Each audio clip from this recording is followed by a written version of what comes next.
तो पहले मैं आप सभी से ये जानना चाहूंगी, ओके, पहले मैं जो भी यहाँ पार्टिसिपेंट ज्वाइन हुए उनसे मैं थोड़ा सा उनका बेसिक ये जानना चाहूंगी कि नंबर सिस्टम जो संख्या पद्धति, ये हम जब इसे बेसिक हम स्टार्ट करते हैं, आपने अभी अभी कुछ क्लासेस में बच्चों को कराया होगा, तो आप किस तरीके से इसे क्लास में बताते हैं, या आप में से कोई भी इनका जो थोड़ा भी नॉलेज रखते हैं, तो क्या मतलब आप नॉलेज रखते हैं इसका, मैं थोड़ा सा आपसे जानना चाहूंगी। आप कोई भी एक पार्टिसिपेंट प्लीज बताएं कि आप क्या नॉलेज रखते हैं इस बारे में।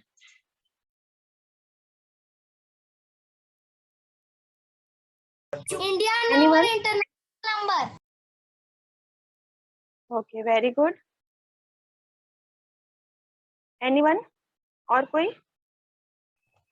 इसमें जो आपको समझ में आता है किसी को भी कुछ भी बताइए। नंबर सिस्टम में आप पहले कुछ भी। संख्या पहचान कराते हैं, आप सम विषम बताते हैं, जो आपको समझ में आता है कुछ भी बताइए। Hello ma'am.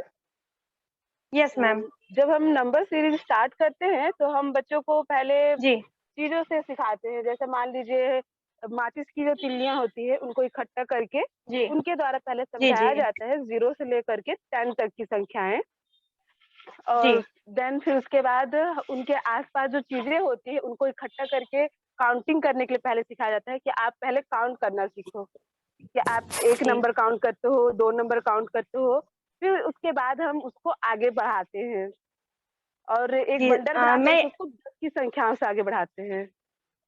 यस जी मैम। बहुत अच्छा मैम, मैं यही यस मैम, बहुत अच्छा आपने जो बताया, ये बहुत ही सही और बहुत ही अच्छा तरीका है बच्चों को बताने का, क्योंकि हम सभी ये बात को अच्छे से जानते हैं कि जो बच्चे होते हैं, स्पेशली 1 और 2 के जो बच्चे होते हैं, अभी तो ये उनको फैसिलिटी मिल रही है कि वो प्री स्कूल जा रहे हैं या वो दूसरे छोटे स्कूल्स में जाके वो नंबर्स का पहचान उन्हें होता है। लेकिन कई बच्चे बच्चे ऐसे हैं, इवन क्लास 3-4 में भी प्राइमरी लेवल में कई बच्चे ऐसे हैं जिन्हें 1 डिजिट नंबर, या जिसे हम इकाई नंबर कहते हैं, दहाई नंबर या सैकड़ा नंबर कहते हैं, उनकी पहचान उन्हें नहीं होती। तो सबसे पहले हमें उन्हें ये बताना होता है कि नंबर की जो महत्व है या नंबर का जो वैल्यू है वो हमारी लाइफ में इतना जरूरी क्यों है, और क्यों हमें नंबर के बारे में पढ़ना या जानना जरूरी है। मैं माफी चाहूंगी कि मैं अभी बहुत ज्यादा डेटा तो आपको प्रोवाइड नहीं करवा पा रही हूँ, मैं ओरली ही आपको एक्सप्लेन कर रही हूँ, लेकिन मैं कोशिश करूंगी कि जितना हो सके मैं आपको ओरली एक्सप्लेन करूँ। डेटा मैं अभी आपको प्रोवाइड नहीं करवा पाऊंगी, बट ओरली मैं आपको ये बताना चाहूंगी कि स्टूडेंट्स का हमारा जो लर्निंग मोटिव होता है या जो हमारा जो टीचिंग ऑब्जेक्टिव होता है नंबर सिस्टम पढ़ाने का, वो यही होता है सबसे पहला कि हम बच्चों को नंबर का ज्ञान करा सके। सबसे पहले तो जो नंबर के संकेतक है, जिन्हें हम 1 2 3 4 0 से लेके 9 की संख्या जो हम जिन्हें कहते हैं, उन्हें हम नंबर संकेतक कहते हैं। तो उनका हम उन्हें पहचान करा सके कि 1 का मतलब क्या होता है या 1 हम कैसे लिखते हैं, 2 का मतलब क्या होता है, ये सब आप सभी को पता होगा। सॉरी, इसलिए मैं ये लिख के आपको एक्सप्रेस नहीं कर रही हूँ, मैं वर्बली आपको एक्सप्लेन कर रही हूँ कि हमारा लर्निंग ऑब्जेक्टिव हमारा पहले समझना, फिर स्टूडेंट्स को समझाना बहुत जरूरी है। तो इसी तरह से हम स्टार्ट करते हैं नंबर सिस्टम के बारे में कि सबसे पहले हम नंबर्स का ज्ञान बच्चों को देते हैं कि सबसे पहले नंबर्स क्यों इम्पोर्टेंट है उनकी लाइफ में।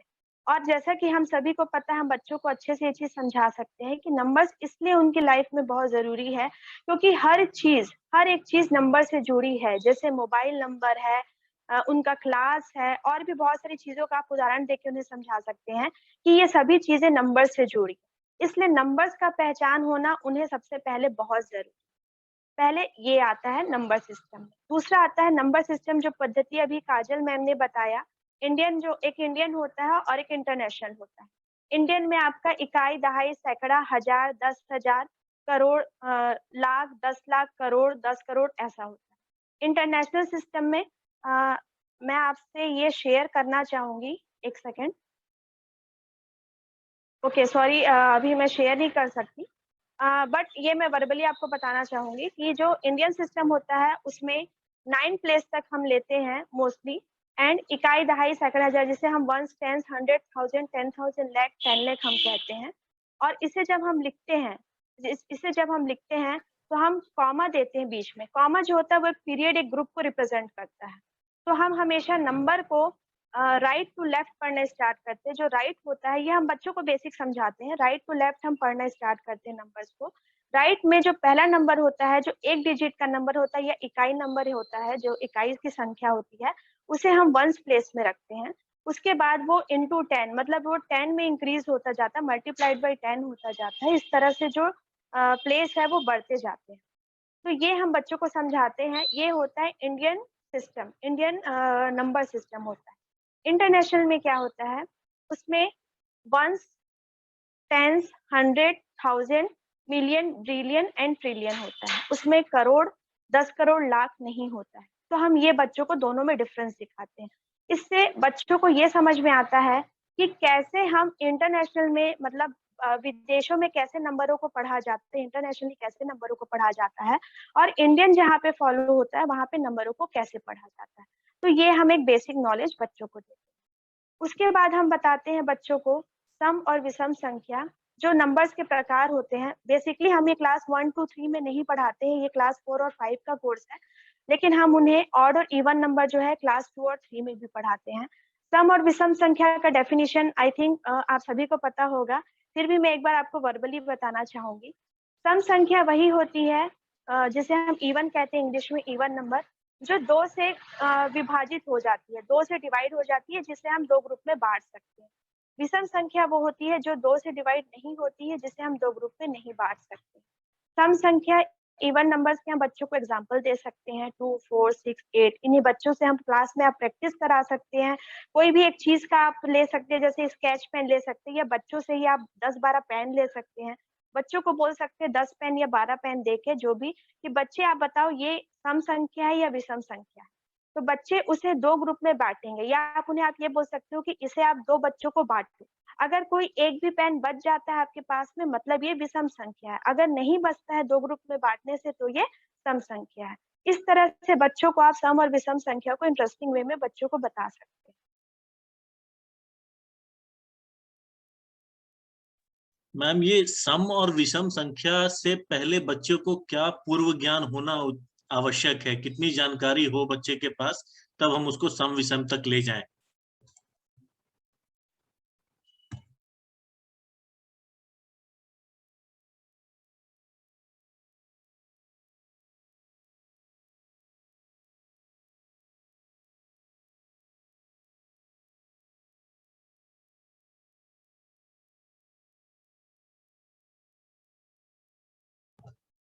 श्रुति मैम, आप तक आवाज जा रही है? एनीवे, लगता है या तो मेरे सिग्नल में इशू है, फिर उनके सिग्नल में इशू है। लेकिन सम और विषम में जो मूल विषय समझ में आता है, तो सबसे आवश्यक यह है कि पहले तो आपके बच्चे संख्या को सीख गए। संख्या को कैसे सीखे? तो बच्चे 1 2 3 4 जब तक नहीं सीखेंगे, और 1 2 3 4 कैसे एक दूसरे से अलग हैं। एक लिखना सिर्फ सीख लिया, एक ऐसे लिखते हैं 1 2, लेकिन एक का मतलब क्या है? तो भाई एक इकलौता है तो एक है। तो एक से जब एक ही चीज 2 बार आ गई, तब वो 2 होती है। तो इस तरह से जब आप चीजों को, संख्याओं को स्पष्ट करेंगे बच्चों को, उसके उपरांत जब बच्चों पर आप आगे बढ़ते हैं, धीरे धीरे बच्चे कुछ और भी गतिविधियां करते हैं, संख्याओं को पहचानते हैं, संख्याओं में से कुछ हटाने से क्या बचता है वो बताते हैं, कि हमारे पास 5 है, उसमें से 1 हटा लिया तो कितना बचा? तो 4 बचा। 4 है, उसमें अगर 2 जोड़ दिया तो कितना बचा? इस तरह की छोटी मोटी गतिविधियां जब बच्चे खुद जो ऑब्जर्वेशन के माध्यम से कर सकते हैं, जब उसको करते हैं, उसके बाद जब सम विषम की बात आती है, तो सम संख्या और विषम संख्या बताने में बच्चे को ये बताइए कि चलो हम 6 तीलियां ले लेते हैं, और 2 2 तीली करके 3 बच्चों को बांटते हैं, तो देखते हैं हमारे पास कितना बचता है। तो हम देखते हैं हमारे पास कुछ नहीं बचता है। और वहीं दूसरी जगह आपने मान लीजिए 7 तीलियां ले ली, और उसमें 2 2 करके बांटी, तो आपके पास 1 बच गया। तो इसमें सम और विषम समझाने में सबसे सरल तरीका यह है कि 2 2 करके जब निकालते चले गए, तो अगर कुछ नहीं बचा तो समझो वह संख्या सम है। और 2 2 करके निकालते चले गए, और उसमें अगर कुछ बच जाता है, 1 बच जाता है, तो इसका मतलब वह संख्या विषम है। तो सम और विषम का ज्ञान बहुत आवश्यक है बच्चों के लिए, क्योंकि इससे आगे भविष्य में बहुत सारी परिकल्पनाएं उनकी विकसित होंगी, बनेंगी। कैसी परिकल्पनाएं? तो उसके लिए मान लीजिए उनकी गुणा, भाग इत्यादि कई सारी संक्रियाएं जो है बच्चों की गणित से जुड़ी हुई, जिनमें कि सम विषम का बहुत ही आवश्यक रोल है, इस अवधारणा का महत्व है। तो सम विषम में और भी आपके पास कोई अगर रुचिकर कोई गतिविधि है, तो कृपया आप आगे बढ़कर माइक ऑन कर कर बता सकते हैं। हम लोग थोड़ी देर के लिए यहाँ पे रुकते हैं, क्योंकि बच्चों को बहुत आवश्यक है सम विषम स्पष्ट रूप से समझना संख्याओं के ज्ञान के मामले में। किसी के पास कोई भी गतिविधि है तो कृपया बताएं।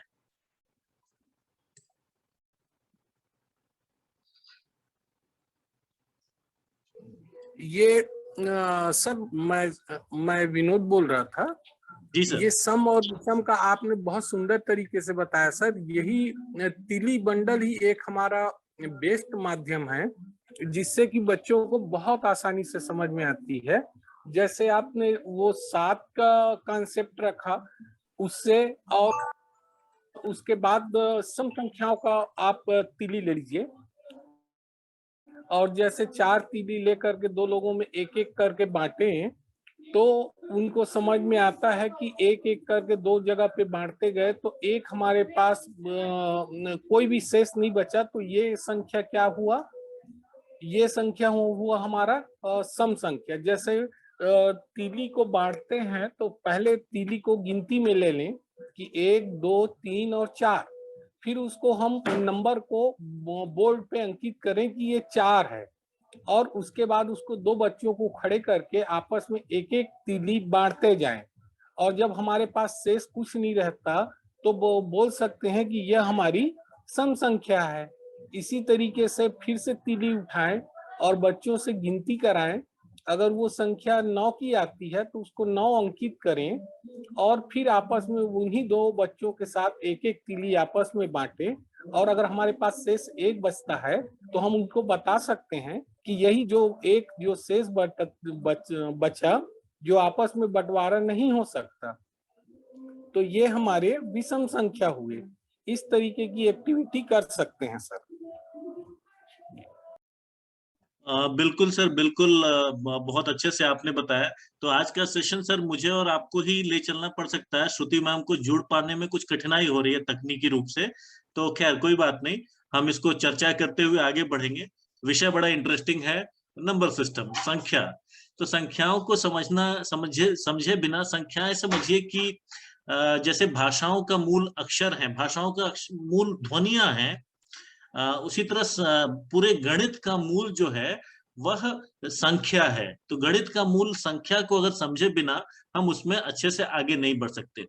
तो बच्चों को सबसे पहले तो संख्या का मोल समझाना है। संख्या का मोल क्या है? तो भाई विभिन्न गणनाओं में अंतर हुआ तो संख्या की उत्पत्ति होती है। संख्याओं के चिन्ह बनाए हुए हैं, 1 2 3 4 उनके नाम दिए हुए हैं। उसके बाद वो क्रम आगे बढ़ता चल जाता है। जब आगे आते हैं तो सम और विषम की बात आती है। सम और विषम के बात आने के बाद और हम इसमें क्या देखते हैं, संख्या में और क्या कठिनाई आती है? क्या आप समझते हैं कि आपके बच्चे जब आप संख्या लिखते हैं उनको बोलते हैं 7 या 9, तो उनके दिमाग में ये सिर्फ एक ध्वनि के रूप में जाता है, एक 9 की आकृति के चिन्ह के रूप में जाता है, या फिर उनके मस्तिष्क में 1 2 3 4 5 6 7 8 9 9 तीलियां या 9 पेड़ या 9 आम या 9 अमरूद इत्यादि दिखने लगते हैं? ऐसा होता है क्या? आपको क्या लगता है? किसी का भी कोई विचार मैं इस पे सुनना चाहूंगा। आप कल्पना कीजिए कि आप एक अबोध बालक हैं, आपको कुछ नहीं आता, आप 2 साल 3 साल 4 साल 5 साल के बालक हैं या बालिका हैं, और आपको एकाएक से संख्या के बारे में आपने देखा हुआ है, एक अबोध बालक के रूप में आपने देखा हुआ है कि आपको 1 चम्मच दिखता है और 2 चम्मच दिखता है। तो 1 चम्मच दिखने और 2 चम्मच दिखने में आपको अंतर समझ में आता है, लेकिन आप नहीं जानते हैं कि इसको 1 बोलेंगे कि इसको 2 बोलेंगे। तो धीरे धीरे माँ बताती है 1 चम्मच, 2 चम्मच, 3 चम्मच, इस तरह से कहानी शुरू होती है। तो क्या आपको लगता है जब आप 62 बोलते हैं तो आपके बच्चे के दिमाग में किस तरह का चित्र बनता है? तो 62 बोलने पे बच्चे के दिमाग पे जो चित्र बनता है, अगर आप उसकी परिकल्पना कर पाते हैं एक शिक्षक के रूप में, एक माता या पिता के रूप में बच्चों के प्रति, तो समझिए कि आप बहुत अच्छे से उस बच्चे को आगे ले जा सकते हैं। तो एक बार मुझे बताएंगे कोई कि आपको क्या लगता है कि बच्चे वास्तव में संख्या से अच्छे से सीखते हैं? क्या चुनौतियां आती हैं? किसी को भी संख्या के बारे में बच्चों के सामने क्या चुनौती आती है? कृपया हमें वो चुनौती बताइए। Hello sir. हाँ काजल जी, बोलिए बोलिए। हाँ सर। तो जैसे आपने बताया बच्चों को संख्याओं में क्या चुनौती आती है, और सर जब हम छोटे क्लास के बच्चों को देखते हैं तो उन्हें पहले तो समझ में नहीं आता है कि हम क्या बोल रहे हैं, क्या सीख रहे हैं। वो पहले सुनना पसंद करते हैं, 1 2 3 इस तरह से पहले सुन करके बोलते सीखते हैं। फिर उसके बाद जब हम उनको संख्याओं का ज्ञान कराते हैं कि हम उसको पहचाने कैसे, 1 को हम कैसे पहचान सकते हैं, 2 को हम कैसे पहचान सकते हैं। जैसे विनोद सर ने कहा है कि हम तिलियों के माध्यम से उनको 1 2 के माध्यम से समझा सकते हैं। बट जब लिखने की जो सिस्टम आती है, जब लिखने की प्रणाली हम करते हैं, तो बच्चा 1 और 2 तो लिख लेता है, बट उससे जब हम उल्टा सीधा करते हैं तो वो कन्फ्यूज़ हो जाता है। तो उसे हमें बार-बार रिपीट करना पड़ता है। फिर वो जब 2 और 3 को डिफाइन कर लेता है, 4 तक पहुँचता है, तो 5 में फिर वो कन्फ्यूज़न हो जाता है, क्योंकि 5 को हम अगर घुमाते हैं, तो वो अलग से दिखता है, टेढ़ा-मेढ़ा दिखता है। क्योंकि 5 हमारा एफजी बन जाता है और 5 हमारा और भी आकृति को वो कर दिखा देता है। क्योंकि ऐसा मेरे साथ हुआ है, बच्चों को 5 को समझाने में थोड़ा टाइम लगता है। फिर उसके बाद हम 6 और 9 में पहुँचते हैं, तो 6 और 9 जो होता है वो एकदम इक्वल दिखता है। हम उल्टा कर देंगे 6 को तो वो 9 दिख जाएगा, अगर हम इस तरह से घुमाएँगे तो वो 6 दिखेगा, तो फिर उसे समझाना पड़ता है।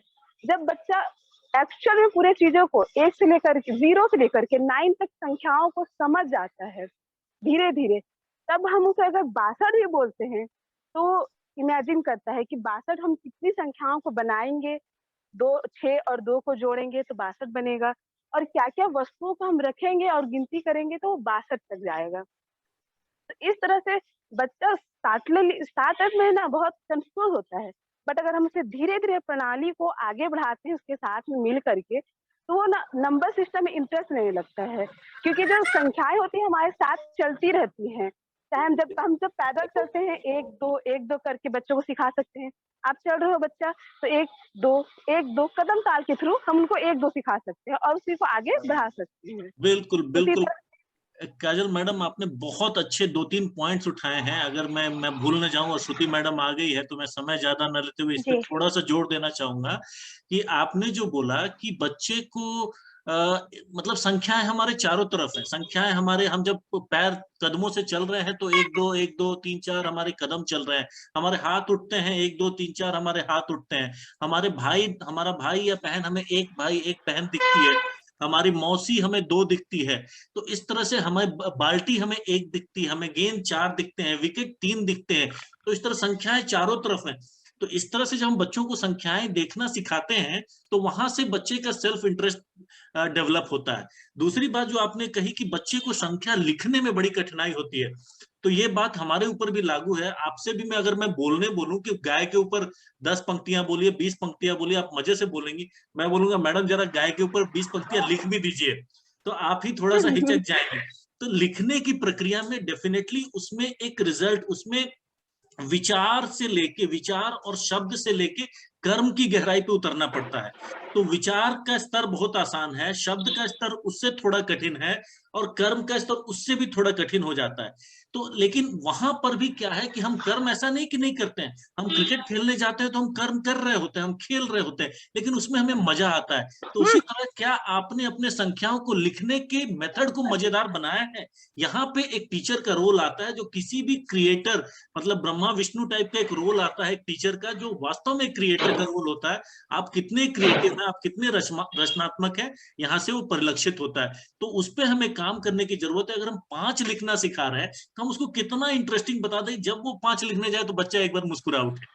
तो ये एक टीचर की कलाकारी है, और आप लोग डेफिनेटली इसमें कुछ अच्छा मुझे रास्ता बताएंगे, मैं भी सीखूंगा। श्रुति मैम वापस जुड़ गई हैं, वापस उनको हैंड ओवर करते हैं। हम लोग संख्याओं की परिकल्पना पे बात कर रहे थे कि बच्चे को संख्या की परिकल्पना कैसे स्पष्ट हो, जी, और जी, सम विषम में कैसे हम तीलियों को 2 2 करके बांटे। कुछ नहीं बचा तो सम हो गया, कुछ एक बच गया तो फिर विषम हो गया। हम आगे चले। जी, जी, जी। बहुत अच्छा, अभी मैंने आप लोगों के का कन्वर्सेशन सुना, और ये चीज़ मैं यही आपको बताना चाहती थी कि बच्चों को नंबर का ज्ञान और उसका महत्व उनको बताना ज़रूरी है, जो बताने के लिए हम उन्हें आस-पास की चीज़ों से बता सकते हैं। क्योंकि मैथ्स एक ऐसा सब्जेक्ट है जो बच्चे देख नहीं सकते। वो 1 नंबर, 2 नंबर, 3 नंबर को देख नहीं सकते, वो सिर्फ़ उसकी कल्पना कर सकते हैं कि ये 1 है, ये 2 है।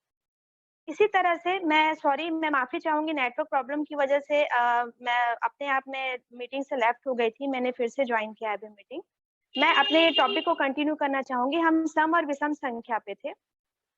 तो मैं आपको एक्सप्लेन करना चाहूंगी थोड़ा-सा लिख के कि सम और विषम संख्या हम बच्चों को लिख के या बोर्ड पे उन्हें हम कैसे बता सकते हैं, थोड़ा-सा डेफिनिशन के साथ। बाकी तो आपको जो डेफिनिशन है बुक में मिल ही जाएगा और आप उसे बहुत ही इंटरेस्टिंग तरीके से, जैसे मैंने आपको एग्जांपल दिया था पेन का, भी देवाशीष सर ने एक माचिस की तीली का एग्जांपल दिया कि ऐसे आप उन्हें बता सकते हैं। थोड़ा-सा डेफिनिशन के साथ मैं लिख के आपको उसे बताना चाहूंगी ताकि जब आप उसे बच्चों को कन्वे करें तो वो आपके लिए और ईज़ी हो जाए। डेफिनिशन के साथ अगर हम किसी बच्चों को किन्हीं चीज़ों को बताते हैं, तो वो उसे बाय हार्ट याद रह जाता है। तो हमें डेफिनिशन, उसका मतलब और उसके साथ में उसकी एक्टिविटी, इस दोनों तरीके से बच्चों को सिखाना चाहिए। हमें पहले उसका मतलब बताना चाहिए कि हम क्या पढ़ने जा रहे हैं, उसका मतलब क्या है, उसको वो कैसे यूज़ करेगा, फिर उसको कोई एक्टिविटी कराना चाहिए। तो एक्टिविटी तो मैंने आपको बता दिया सम और विषम संख्या का, कि हमें उसे 10 या 12 पेन दे देंगे या माचिस की तीलियाँ दे देंगे, उसे 2 ग्रुप में या 2 लोगों को बाँटने कहेंगे। अगर 1 बच जाएगा तो वो विषम होगा, 2 अगर वो डिस्ट्रीब्यूट हो जाता है तो वो सम संख्या कहलाता है।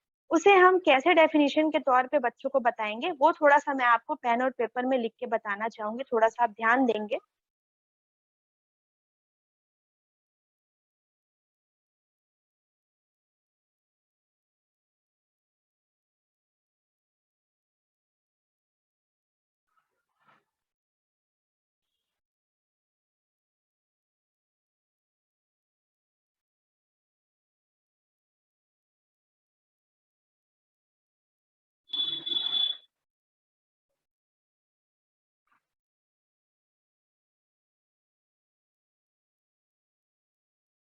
जी। आप सभी को क्लियर है मैम मेरा स्क्रीन? एवरीवन? हाँ, क्लियर है मैडम। ओके, यस जी। मैम, क्लियर आ रही है इसकी।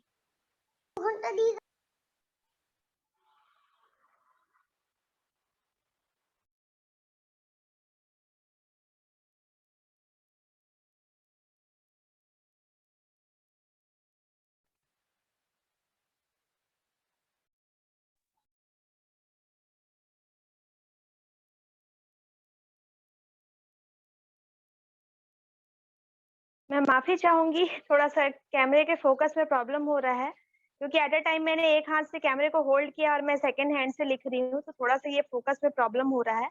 मैं पूरा लिख लेती हूँ, उसके बाद में फिर से आपको अच्छे से एक्सप्लेन करूँगी।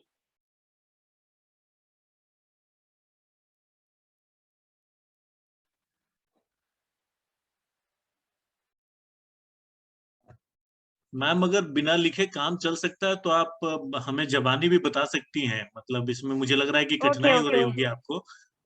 जी, आप यस सर, थोड़ा-सा ये फ़ोकस में प्रॉब्लम हो रहा है नहीं, सर नहीं, आप एक्चुअली। कट इसमें कठिनाई हो रही है। अगली बार जब बोर्ड रहेगा ओके, तो हम लोग आपसे जी, लिखवाएँगे। आप मुझे हमें बोल कर ही ओके, बताइए, हम लोग रिपीट कर लेंगे उसको। Okay, okay. जी, तो हाँ, मैंने सम संख्या का आपको डेफिनिशन बताया था, वैसे तो बहुत सारे इसके बहुत अच्छे डेफिनिशंस आपको बुक्स में भी मिल जाएँगे। तो सम संख्या का बेसिक जो हम बच्चों को जब भी डेफिनिशन देते हैं, बच्चे क्या होते हैं बहुत बड़े डेफिनिशन से डर जाते हैं और वो उसे बहुत लंबे समय तक याद नहीं रख पाते। तो मेरे ख्याल से जितना मैंने मेरा एक्सपीरियंस है, मैं उसके हिसाब से बता सकती हूँ। हो सकता है आपके पास और अच्छे तरीके हों कि कैसे हम बच्चों को सम और विषम संख्या बता सकते हैं। पर मेरा जो एक्सपीरियंस है या मैंने जो अभी तक देखा है, बच्चों को अगर मैं लंबा-चौड़ा डेफिनिशन बताती हूँ, एक्सप्लेनेशन बताती हूँ, तो वो नहीं समझ पाते। इसलिए मैं यही करती हूँ, बच्चों को यही बताती हूँ सम और विषम संख्या का, कि जब किसी भी नंबर को, किसी भी संख्या को अगर हम 2 लोगों में बाँटते हैं या 2 ग्रुप में बाँटते हैं, क्योंकि बच्चों को अभी तक बेसिक क्लास में 1 और 2 में डिवाइड और मल्टीप्लाई नहीं आता है, तो इस वजह से हम उन्हें मल्टीप्लिकेशन मतलब विभाजित का हम उन्हें नहीं बता पाते हैं। इसलिए हम उन्हें बेसिक लेवल में यही बताते हैं कि अगर किसी भी नंबर को हमें या किसी भी वस्तु को, हम वस्तु का एग्ज़ाम्पल लेके बच्चों को बता सकते हैं कि किसी भी वस्तु को या किसी भी नंबर को अगर हम 2 लोगों में बाँटते हैं और अगर उसमें से एक नंबर बच जाता है, जैसे मैंने पेन का एग्ज़ाम्पल बताया था, तो अगर किसी भी संख्या को हम उन्हें बता सकते हैं, किसी भी संख्या को अगर हम 2 से या 2 लोगों में बाँटा जाए या 2 ग्रुप में बाँटा जाए, उसमें अगर कोई एक नंबर बच जाता है, तो वो सम संख्या नहीं होती, विषम संख्या होती है। अगर वो दोनों ग्रुप में डिवाइड हो जाता है, दोनों चीज़ों में बँट जाता है, तो वो सम संख्या कहलाती है। इसका हम एग्ज़ाम्पल बच्चों को दे सकते हैं 2, 4, 2, 4, 6, 8 ये हम उनको एग्ज़ाम्पल दे सकते हैं। सॉरी मैं अभी आपको डेफिनिशन लिख के नहीं दिखा पा रही हूँ क्योंकि कैमरे का थोड़ा-सा फ़ोकस का प्रॉब्लम हो रहा है क्योंकि मैंने एक हाथ से कैमरा होल्ड नहीं किया मैम, हुआ था। इसमें बहुत तो इसके अच्छा लिए है, मैं आपने जो बिंदु उठाया कि 2 बच्चों में अगर हम बाँटने लगें कोई भी चीज़ को लेकर, चाहे वो जी, कॉपियाँ हो, जी, पेंसिल हो, जो भी हो, अगर जी, कुछ जी, नहीं जी, बचा, तो वो सम है, अगर एक बच गया तो फिर वो विषम है। तो इसमें एक और भी मजबूत परिकल्पना निकल के आती है कि बांटने की परिकल्पना। जी, तो बच्चा यहाँ से बांटने की, बांटने यस का सर, क्रम सीखता है, तो वो बांटने भी। का क्रम। हाँ और ये बिल्कुल। जो बांटने का क्रम है, ये हम डिवीजन में इसे यूज करते हैं। जब हम डिवीजन पढ़ाते हैं बच्चों को, तो हम ये डिस्ट्रीब्यूशन हम ये उसमें यूज करते हैं। थोड़ा सा मैं उसका आपको बाद में एक्सप्लेनेशन देना चाहूंगी। डिवीजन पे मैंने थोड़ा सा एक वो तैयार किया था कि कैसे हम बच्चों को डिवीजन को इजी वे में बता सकते हैं, क्योंकि बच्चों को टेबल याद करना मोस्टली बच्चों को प्रॉब्लम होती है। प्राइमरी लेवल्स में भी मैंने ये देखा है। मैं क्लास 3 में मैथ्स लेती हूँ, और कई बच्चे ऐसे हैं जो टेबल याद नहीं करना चाहते हैं या याद नहीं करते हैं।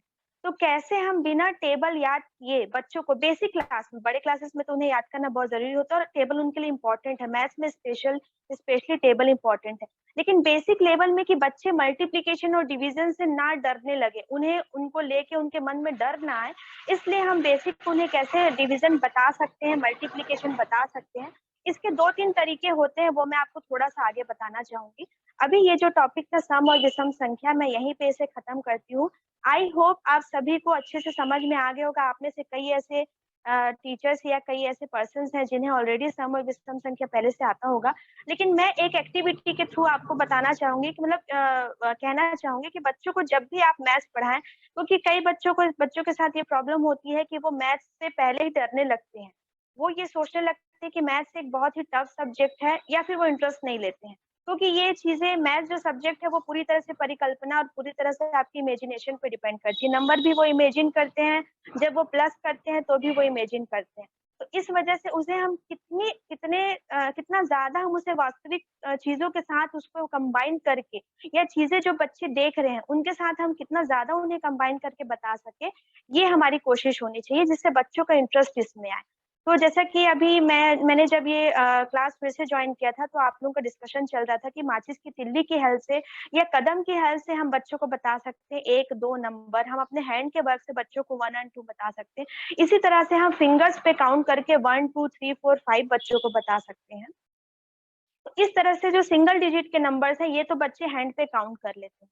अभी मैंने जब क्लास ज्वाइन किया था, तो मैंने सुना कि किसी टीचर ने ऐसा कहा था कि बच्चों को नंबर्स लिखने में प्रॉब्लम होता है, या बच्चे जो है नंबर्स कैसे लिखते हैं, ये वो नहीं वो कर पाते। तो मेरे ख्याल से देवाशीष सर ने भी ये बात कही कि इसके लिए आप क्या तरीका वो कर सकते हैं, कैसे आप बच्चों को मोटिवेट कर सकते हैं नंबर याद करने के लिए। तो इसका एक बेसिक जो मुझे समझ में आता है, बच्चे कलर से बहुत ज्यादा इन्फ्लुएंस होते हैं। तो हम ये कोशिश करें कि बच्चों को कलर्स का यूज करवाएं। जब हम बच्चों से राइटिंग प्रैक्टिस कराते हैं, नंबर्स लिखवाते हैं, तो हम उनसे पर्टिकुलर एक नंबर को एक कलर में लिखवाएं, जिससे बच्चे का इंटरेस्ट, पहले हम उसे कलर्स में लिखवाएंगे, पेन और पेंसिल से बच्चे बोर हो जाते हैं। तो हम उन्हें अगर कलर से लिखवाते हैं, या कोई ऐसी कलरफुल चीज से अगर हम उन्हें लिख के, या फ्लैश कार्ड के थ्रू, फ्लैश कार्ड से बच्चे बहुत ज्यादा अट्रैक्ट होते हैं। फ्लैश कार्ड मेरे ख्याल से आप सभी समझते होंगे। एक ब्लैंक पेपर में हम कलर से नंबर्स लिख देते हैं, और बच्चों को फ्लैश कार्ड के जरिए हम नंबर बताते हैं। और कलर से अगर हम बच्चों को नंबर, ये मेरा एक्सपीरियंस है जो मैं आपसे शेयर कर रही हूँ, और भी बहुत अच्छे अच्छे तरीके हैं, इसे हमें एक्सप्लोर करना है। बट ये मेरे एक्सपीरियंस है, मतलब मैं ऐसा करती हूँ कि अगर बच्चे नंबर लिखने में इंटरेस्ट नहीं लेते, या बार बार नंबर को भूल जाते हैं, या नंबर नहीं लिख पाते हैं, तो मैं उनका इंटरेस्ट लाने के लिए फ्लैश कार्ड यूज करती हूँ। और कलरफुल चौक मेरे पास अगर होता है, या पेन या पेंसिल होता है, तो उनसे कलरफुल स्केच पेन से मैं उनसे लिखवाती हूँ। तो इससे उनका इंटरेस्ट जो है और उनका नंबर के प्रति जो अट्रैक्शन है वो बढ़ जाता है। तो ये मैम तो थोड़ा सा मैं एक एक यस सर, इंटरप्शन करूंगा। ये 20-30 सेकेंड्स यस में सर, ये सेशन खत्म हो जाएगा। 40 मिनट में जूम ऑटो ओ फिनिश हो जाता है, तो फिर से हमें जुड़ना होगा ओके, इसी लिंक पे। सभी साथियों से भी यस निवेदन सर, है कि इसी लिंक पे वापस जुड़ जाए। क्लास आगे भी 20-25 मिनट और चलेगी। जी प्लीज। जी जी जी। तो ये तो मेरा एक एडवाइस था, थोड़ा सा छोटा सा ट्रिक था आपको बताने का, कि इस तरीके से कलरफुल पेन यूज करके। और वैसे कई बच्चे ऐसे हैं जो बहुत गरीब होते हैं, वो कलरफुल पेन या पेंसिल अफोर्ड नहीं कर पाते। तो मैं ये चाहूंगी कि आप अपने पास कुछ कलरफुल पेन्स या पेंसिल्स रखें, जो एट अ टाइम उनको आप प्रोवाइड करा सकते हैं। जिन बच्चों के साथ प्रॉब्लम होती है या नहीं भी होती है, उन बच्चों को आप प्रोवाइड करा के, ये होना जरूरी है। अगर सिंगल जो सिंगल डिजिट मतलब जो इकाई के नंबर होते हैं, बेसिकली हम क्लास 1 के बच्चों को भी इकाई मतलब 1 से लेके 10 तक की जो 9 तक की जो संख्या जो इकाई में आती है हमारी वंस प्लेस में आती है, वो उससे हम उन्हें इंट्रोड्यूस करा चुके होते हैं। तो जो ये सम और विषम संख्या है, ये हमें 1 के बाद क्लास 2 से हमें उन्हें स्टार्ट कर देना चाहिए। बेसिकली क्लास 2 से हमें उन्हें सम और विषम संख्या का ज्ञान दे देना चाहिए। वैसे कई बच्चे ऐसे होते हैं जिन्हें हम क्लास 1 में भी सम और विषम संख्या का ज्ञान दे सकते हैं। उनकी कैपेबिलिटी होती है, एबिलिटी होती है कि वो उसे समझ सके कि सम संख्या क्या होती है, विषम संख्या क्या होती है। तो मेरे ख्याल से ये कोई ऐसा टॉपिक नहीं है जिसके लिए कोई पर्टिकुलर हम एज ग्रुप डिसाइड करें। अगर बच्चा आपको लगता है कि वो क्लास 1 में भी सम और विषम संख्या को समझ सकता है, तो आप क्लास 1 में भी उसे समझा सकते हैं। वैसे कोर्स में क्लास 1 में सम और विषम संख्या नहीं है, क्लास 2 से है। लेकिन मैं जहाँ तक मेरा एक्सपीरियंस है कि क्लास 1 के भी मतलब 5 से 6 साल के भी जो बच्चे होते हैं, जो जनरली क्लास 1 में जिनका एडमिशन होता है, उन्हें भी हम सम और विषम संख्या बता सकते हैं। अगर उन्हें नंबर का ज्ञान, अक्षर का ज्ञान हो गया है, अंक का ज्ञान हो गया है, तो उसे हम सम और विषम संख्या बता सकते हैं। जी सर। जी बिल्कुल मैडम, आप आगे बढ़े अपने विषय पर। जी। इसके बाद नंबर सिस्टम में जो आते हैं वो टाइप्स ऑफ नंबर होते हैं, नंबर के प्रकार होते हैं। मैं तो ये सब आपको पेन पेपर में विद एग्जांपल एंड डेफिनेशन बताना चाहती थी, पर sorry due to this problem मेरे पास नहीं है, इस वजह से ये दिक्कत हो रही है। मैं ओरली आपसे वर्बली अपने एक्सपीरियंस और थोड़ा सा डेफिनेशन के साथ शेयर करना चाहूंगी। सबसे पहले नंबर्स का हमने बता दिया, बच्चों को संख्या का ज्ञान करा दिया कि जो न्यूमरल्स होते हैं, संकेतक होते हैं, वो 0 से लेके 9 तक होते हैं। 0 1 2 3 4 ये क्या होते हैं? ये एक संकेतक होते हैं। ये न्यूमरल्स कहलाते हैं, इंग्लिश में, हिंदी में हम इन्हें संकेतक कहते हैं, जो कि एक टाइप के सिंबल होते हैं जो किसी अंक को रिप्रेजेंट करते हैं। हमें ये बच्चों को समझाना बहुत जरूरी है और हमें भी समझना जरूरी है कि 0 से लेके 9 तक जो चीजें जो लिखा है, ये जो एक अक्षर लिखा है, ये एक संकेतक होता है, एक सिंबल होता है। इससे इसी तरह से लिखा जाता है। 1 को 1 के जैसा ही लिखा जाएगा, 2 को 2 के जैसा ही लिखा जाएगा, तभी उसे हम सही पढ़ सकते हैं। इसके बाद जो हमने डिस्कस किया कि सम और विषम संख्या क्या था। उसके बाद संख्याओं का प्रकार, टाइप्स ऑफ नंबर्स होते हैं, उसमें एक होता है नेचुरल नंबर, जिसे हम प्राकृतिक संख्या भी कहते हैं। नेचुरल नंबर में हमें बच्चों को ये डिफरेंस बताना बहुत जरूरी है कि नेचुरल नंबर जो होता है वो हमेशा 1 से स्टार्ट होता है और अप टू इन्फिनिटी, मतलब 1 2 3 4 5 6 7 8 9 10 और अप टू इन्फिनिटी जाता है। तो ऐसा हमें बच्चों को बताना बहुत जरूरी है कि क्यों जो नेचुरल नंबर है, जो प्राकृतिक नंबर है, वो 1 से स्टार्ट होता है। ऐसा इसलिए है क्योंकि प्राकृतिक नंबर का जो एग्जैक्ट डेफिनेशन है वो बुक में भी कहीं मैंने अभी तक अच्छे से नहीं पढ़ा। मैंने मेरे एक्सपीरियंस और मेरे नॉलेज से ये निकाला है कि प्राकृतिक संख्या जो नेचुरल नंबर है, वो वही नंबर्स होते हैं, वही चीजों में हम वो नंबर को यूज करते हैं जो काउंटेबल होते हैं, जिन्हें हम गिन सकते हैं। क्योंकि जो 1 से पहले जो नंबर है, जिसे मोस्टली हम 1 से पहले 0 लिखते हैं या हम बच्चों को 0 भी बताते हैं, तो वो हम नेचुरल नंबर्स में इंक्लूड नहीं करते हैं, प्राकृतिक नंबर में इंक्लूड नहीं करते हैं, क्योंकि प्राकृतिक संख्या वही संख्या होती है जिसे हम गिन सकते हैं। बच्चों को आप इसका एग्जाम्पल कुछ पेन या माचिस की तिल्ली से लेके बता सकते हैं। जब आप अपने हाथ में एक माचिस की तिल्ली या एक पेन लेंगे, तो बच्चे उन्हें गिनेंगे और कहेंगे 1। अभी तक बच्चों को अंक का ज्ञान हो चुका होगा कि 1 2 3 4 क्या होता है। फिर आप उन्हें टाइप्स ऑफ नंबर, संख्याओं का प्रकार बताएंगे। पहला बताएंगे नेचुरल नंबर, जो कि प्राकृतिक संख्या मैं अभी आपको बता रही हूँ। तो इसका डेफिनेशन आप उन्हें बुक से बता सकते हैं, खुद से आप रिसर्च करके उन्हें बता सकते हैं। इसका डेफिनेशन यही है कि ये संख्याएं 1 से स्टार्ट होती है और ये अनंत तक जाती है। ये इसका बेसिक डेफिनेशन हम हर जगह देखते हैं, पर मेरे नॉलेज के अकॉर्डिंग इसका जो बेसिक डेफिनेशन है वो यही होता है कि जिन संख्याओं को हम गिनते हैं, उन्हें हम नेचुरल नंबर में इंक्लूड करते हैं, या उन्हें हम नेचुरल नंबर कहते हैं, जिन्हें हम गिनते हैं। तो वो 1 टू लेके इन्फिनिटी तक होता है। इसमें हम 0 को इंक्लूड नहीं करते, क्योंकि 0 का मतलब होता है कुछ नहीं, नथिंग, और नथिंग को हम गिन नहीं सकते। ये बच्चों को हमें डेफिनेशन बताना है। इसके लिए मैं अभी आपको एग्जांपल बताई थी कि आप पेन से 1 2 3 4 गिन के उन्हें आप बता सकते हैं। सेकंड जो नंबर होता है वो तो होल नंबर। होल नंबर जो होता है उसे हिंदी में पूर्णांक संख्या कहते हैं। पूर्णांक संख्या में हम 0 भी इंक्लूड करते हैं, क्योंकि पूर्णांक से ही हम समझ सकते हैं, पूर्णांक का मतलब होता है जितने भी सिंबल्स हैं, जितने भी आपके संकेतक हैं नंबर्स को रिप्रेजेंट करने में, वो आपके होल नंबर में आते हैं। तो इसमें 0 के साथ साथ, यस सर। हाँ नमस्ते मैडम, संजय दास बोल रहा हूँ मैडम। जी सर। हाँ जी मैडम, वो पूर्णांक संख्या नहीं, पूर्ण संख्या होता है। होल नंबर को पूर्ण संख्या कहा जाता है, इंटीजर को पूर्णांक संख्या कहा ओके जाता है। Okay, yes sorry okay sir, थोड़ा सा ओके ये हिंदी नहीं, कोई दिक्कत टर्मिनोलॉजी में नहीं है, मैं थोड़ा सा सोचा कि आप प्रॉब्लम। थोड़ा सही बता दिया जाए, कोई दिक्कत नहीं। जी okay, sorry sir, continue actually मैंने इसको नोट भी करके रखा था, थोड़ा सा वो मिस हो गया, हाँ सॉरी। नहीं, हाँ हिंदी इंग्लिश में प्रॉब्लम होता मैं है। जी थोड़ा सा मैं रिकॉल करना चाहूंगी, आप सभी से माफी चाहती हूँ।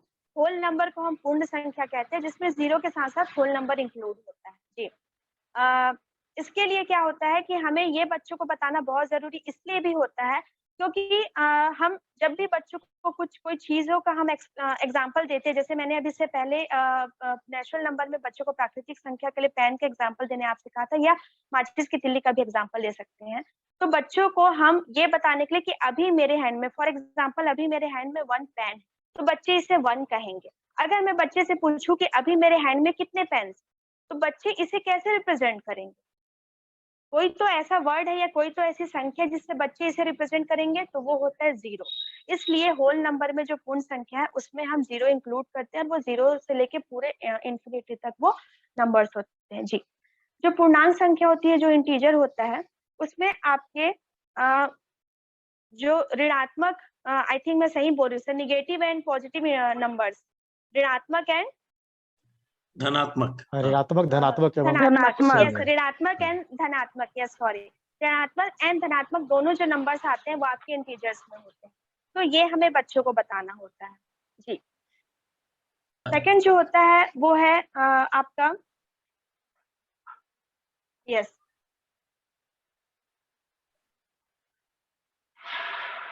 एक बार मैं इसमें सेकंड जो होता है ये आपका, जी एक यस मिनट सर, मैम, मैं एक इंट्रोडक्शन पिच कर दूं। मैं बता दूं कि श्रुति मैम को हमने कल ही निवेदन किया था, और उन्होंने यूं ही नंबर सिस्टम विषय चुन लिया और आज उसके बारे में बता रहे हैं। तो इसमें क्या है कि नंबर सिस्टम से बहुत सारे शिक्षक कंफर्टेबल नहीं होते हैं, बहुत सारे लोग भी समाज में नंबर सिस्टम से कंफर्टेबल नहीं होते हैं, क्योंकि नंबर सिस्टम चौथी पांचवी में इंट्रोड्यूस होता है, और वहां पर अधिकांशतः बड़े बड़े अच्छे प्राइवेट स्कूलों में भी नंबर सिस्टम को बच्चे तक शिक्षक नहीं पहुंचा पाता, और वहीं पे कुछ बच्चे जो समझ जाते हैं वो मैथ में बहुत आगे निकल जाते हैं, कुछ बच्चे जो नहीं समझते वो मैथ में बहुत पीछे रह जाते हैं, और ये लाइफ लॉन्ग एक डिफरेंस वहीं पे क्रिएट हो जाता है। संजय दास सर मुझे करेक्ट करेंगे अगर मैं गलत बोल रहा हूँ तो, है ना।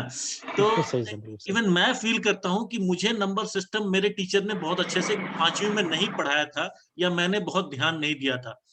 तो और ऐसा कोई बहुत बड़ा तोप भी नहीं है, नंबर सिस्टम समझा जा सकता है, और एक शिक्षक को अपने बच्चों को, अपने बच्चियों को आगे बताने के लिए नंबर सिस्टम जरूर समझना चाहिए और समझा जा सकता है, क्योंकि इसके आधार पर आगे 8वीं 9वीं 10वीं में कई सारे प्रश्न आते हैं, 11वीं 12वीं इत्यादि में जाते जाते तो सारा नंबर सिस्टम का खेल वापस लौट आता है। तो अगर आपने 5वीं में बच्चों को अच्छे से नंबर सिस्टम बता दिया, बहुत ध्यान से मैडम की हम लोग बातें सुनेंगे, और सौभाग्य से संजय दास सर भी हैं, अगर कहीं हमें करेक्ट करते चलेंगे सर। जी सर। जी thank you sir, yes sir.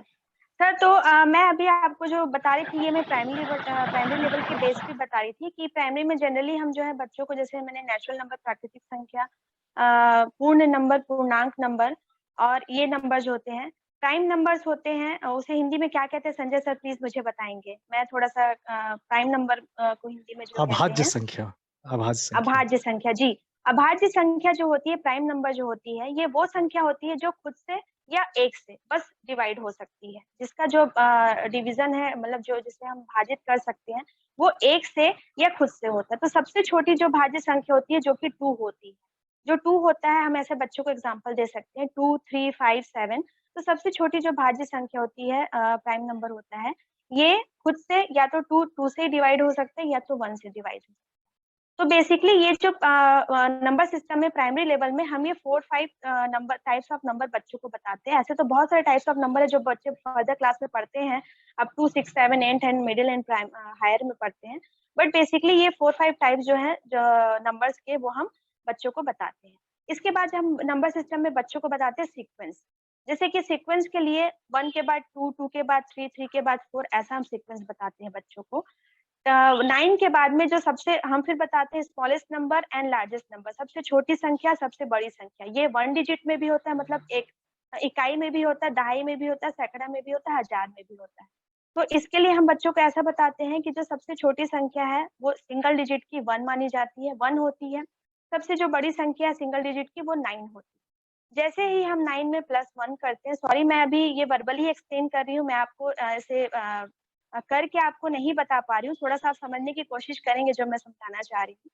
कि जो सबसे बड़ी संख्या होती है सिंगल डिजिट, उसमें जैसे ही हम 1 प्लस करते हैं तो वो 10 हो जाता है। जो 10 होता है वो आपकी दहाई संख्या हो जाती है, 2 डिजिट की नंबर 2 डिजिट नंबर हो जाता है और उसे हम 2 डिजिट स्मॉलेस्ट नंबर कहते हैं। अप टू 99 तक ये 2 डिजिट रहता है। 10 से लेके 99 तक जो नंबर्स होते हैं इन्हें हम 2 डिजिट संख्या कहते हैं, दहाई की संख्या कहते हैं और जो 99 होता है ये सबसे लार्जेस्ट नंबर होता है 2 डिजिट का। इसी तरह से जो है फर्दर हम बच्चों को एक्सप्लेन करते हैं कि जो 101 है स्मॉलेस्ट है, 100 is the smallest 3 digit number and 999 is the largest 3 digit number. ऐसा हम बच्चों को एक्सप्लेन करते हैं। तो नंबर सिस्टम में जो प्राइमरी लेवल पे ये हमारा उसके बाद का स्टेप होता है। उसके ये सीक्वेंस हो गया। उसके बाद जो होता है पैटर्न होता है, नंबर पैटर्न। नंबर पैटर्न्स में हम बच्चों को इन बिटवीन नंबर्स बताते हैं, 2 नंबर्स के बीच में कौन-सी संख्या आएगी। उसके बाद हम बताते हैं प्रीसीडिंग नंबर की संख्या के पहले कौन-सी नंबर आएगी, पहले के 3 नंबर क्या होते हैं, संख्या के बाद के 3 नंबर्स क्या होते हैं, सक्सीडिंग नंबर जिन्हें हम कहते हैं, ये हम उन्हें पैटर्न्स बताते हैं। इसके बाद में हम उन्हें असेंडिंग एंड डिसेंडिंग ऑर्डर बताते हैं, अवरोही एंड आरोही। यस सर, मैं सही कह रही हूँ सर ये? असेंडिंग ऑर्डर को हम यस सर, असेंडिंग ऑर्डर को हम हिंदी में आरोही बोलते हैं। आरोही। आरोही यस सर, जी। आरोही क्रम एंड डिसेंडिंग ऑर्डर को हम हिंदी में अवरोही क्रम कहते हैं। तो ये हम बच्चों को बताते हैं कि जो आरोही क्रम होता है वो छोटे से बड़ा होता है। छोटे से बड़ा बच्चों को पहचानने के लिए, क्योंकि उन्हें इसमें थोड़ी बहुत से बच्चों में से दिक्कतें आती हैं, इसलिए हम उन्हें कुछ ट्रिक्स बताते हैं कि कैसे जो बच्चे हैं वो छोटी संख्या, बड़ी संख्या को कैसे पहचानें। तो सबसे पहले हम उससे असेंडिंग ऑर्डर में बताते हैं कि संख्या को छोटे से बड़े संख्या में लिखते हैं। छोटे संख्या में लिखने के लिए हमें ये देखना पड़ता है कि जो वो नंबर है, वो कितने अंक का है। वो 1 अंक का है, 2 अंक का, मतलब वो सिंगल डिजिट है, डबल डिजिट। अगर वो सिंगल डिजिट नंबर है, तो वो सबसे छोटा नंबर कहलाएगा उस सीक्वेंस में। अगर वो डबल डिजिट है, तो हम उसका पहला अक्षर देखते हैं कि जो उसका पहला अंक है, सॉरी पहला अंक देखते हैं कि पहला अंक जो है वो सबसे छोटा कौन-सा अंक है। अगर 1 फॉर एग्जांपल अगर 6, 12 और 13 हमें है, 6, 12 और 13 6, 12 और 13 नंबर है जिसे हमें आरोही क्रम में लिखना है, तो हम सबसे पहले जो है छोटे को लिखेंगे जो कि 6 होगा। उसके बाद हम 12 को लिखेंगे क्योंकि दोनों में 12 और 13 में एक-एक नंबर सेम है, लेकिन 2 और 3 में जो 2 है वो छोटा है, तो 6 के बाद हम 12 को लिखेंगे, फिर 13 को लिखेंगे। इसी तरह से डिसेंडिंग ऑर्डर जो है, जो अवरोही क्रम कहलाता है, इसमें हम बच्चों को बताते हैं कि ये बड़े से छोटी संख्या में लिखी जाती है। इसके लिए हम जस्ट उल्टा, जैसे हमने असेंडिंग ऑर्डर में छोटे से बड़ा लिखा था, हमने देखा था कि जो सिंगल डिजिट नंबर है वो सबसे छोटा होता है, जो डबल डिजिट है वो बड़ा, हम और जो ट्रिपल डिजिट नंबर होता है वो सबसे बड़ा कहलाएगा। इसी तरह से हम डिसेंडिंग ऑर्डर में देखेंगे सबसे पहले कि जो नंबर पहला नंबर सबसे बड़ा है, वो क्या वो डबल डिजिट नंबर है या क्या वो ट्रिपल डिजिट नंबर है, उसे हम पहले देखेंगे। उसके बाद फिर हम बाद के नंबर उसमें लिखेंगे। तो इस तरह से हम उन्हें असेंडिंग एंड डिसेंडिंग ऑर्डर सिखाते हैं। तो बेसिकली प्राइमरी में नंबर सिस्टम्स में ये चीज़ें आती हैं। अगर मैं कुछ टॉपिक मिस कर रही होंगी तो प्लीज़ संजय सर आप कंटिन्यू करना चाहेंगे, प्लीज़ मुझे एडवाइस करेंगे या बताना चाहेंगे। मैं चाहूँगी कि आप मुझे बताएँ कि और क्या है जो जी। नंबर सिस्टम में हम प्राइमरी। Yes sir. जी मैडम, बहुत-बहुत धन्यवाद श्रुति मैडम और सर जी को भी बहुत धन्यवाद। मैं श्रुति मैडम को कभी सुना नहीं था, बस मिला तो हूँ कई बार मैडम से और जी मैडम सर। इतना ज़्यादा नॉलेज रखते हैं गणित में मुझे पता नहीं था। बहुत अच्छा लगा मैडम, जी आप नहीं। बिल्कुल क्लास 1 के लेवल के या क्लास 1 से 5 तक के लेवल के बच्चों का साइकोलॉजी को बहुत अच्छे से समझती हैं आप और ये सबसे महत्वपूर्ण है अच्छी शिक्षा देने के लिए, कि हम बच्चों को साइकोलॉजी जी समझें। धन्यवाद सर। ये हम समझें कि हमें अपनी बातों को बच्चों के दिमाग में कैसा पहुँचाना है। तो जो भी टीचर बच्चे के चाइल्ड साइकोलॉजी नहीं समझ पाते हैं, वो शायद अपनी बातों को नहीं समझा पाएँगे। और राइटिंग में प्रॉब्लम तो आना स्वाभाविक है क्योंकि आप लोग सभी जानते हैं LSRW जो होता है, तो राइटिंग सबसे लास्ट में आता है। बच्चा लिखना सबसे अंतिम में ही सीखता है। इसलिए कहीं न कहीं हमें राइटिंग पे थोड़ा ज़्यादा मेहनत करना पड़ेगा। नंबर सिस्टम के बारे में जानना बहुत ही ज़रूरी है और मैं देवाशीष सर को बताना चाहूँगा, सर मैं 12th तक खुद भी नंबर सिस्टम का क्रम को अच्छे से नहीं जानता। लेकिन मैं ये दावे के साथ कह सकता हूँ सर, कि जो नंबर सिस्टम अच्छे से नहीं जानता, उसका क्रम को अच्छे से नहीं जानता है, वो उन्हें बीएससी में बहुत प्रॉब्लम होती है मैथमेटिक्स में। ये मैंने महसूस किया और मैं एक्चुअल बीएससी क्लास में ही सीख पाया कि नंबर सिस्टम का सही क्रम क्या है। तो श्रुति मैडम बता रही थी कि मैं थोड़ा-सा कुछ बातों को जोड़ना चाहूँगा। जैसे नेचुरल नंबर के बारे में श्रुति मैडम जी बता सर। रही थी। जी, तो मैडम ने बहुत अच्छा बताया कि जिन वस्तुओं को हम गिन सकते हैं उन्हें नेचुरल नंबर कहा गया। लेकिन बच्चे के दिमाग में, हमारे दिमाग में भी आता है कि उन्हें प्राकृत संख्या, प्राकृत ही नाम क्यों दिया गया? नेचुरल ही क्यों कहा गया उसे? कुछ और भी बोल सकते थे हम लोग। 1 से गिनती करते हैं उसको नेचुरल क्यों कहा गया? तो अगर आप ध्यान देंगे या समझेंगे, तो हम सबसे पहले गिनती कहाँ से सीखे? कहाँ से सीखे? आदमी जो है पहले से 1-2 बोलना नहीं सीखा होगा। वो पहले वस्तुओं को देखा होगा, कहाँ की वस्तुओं को देखा होगा वो। प्रकृति में जो वस्तुएँ उन्हीं को देखा होगा और उन्हीं से वो सीखा है। हम लोग सोचते हैं गिनती सिर्फ हम जानते हैं। क्या गाय गिनती जानती है? क्या मुर्गी गिनती जानती है? सोच के देखें कभी। तो गाय भी गिनती जानती है, उसके 2 बछड़े हैं, एक गुम हो जाएगा तो उसे पता चल जाएगा कि एक हमारा गुम हो गया है। भले वो गिनती नहीं जानती है, कभी किसी स्कूल में नहीं की है, लेकिन उसके दिमाग में कॉन्सेप्ट है कि एक मेरा बछड़ा नहीं है। और देखिएगा मुर्गी भी 20 या 22 दिन तक शायद 21 दिन तक अंडे सेकती है। उन्हें भी कहीं न कहीं शायद बायोलॉजिकल या किसी तरह से नंबर का ज्ञान है।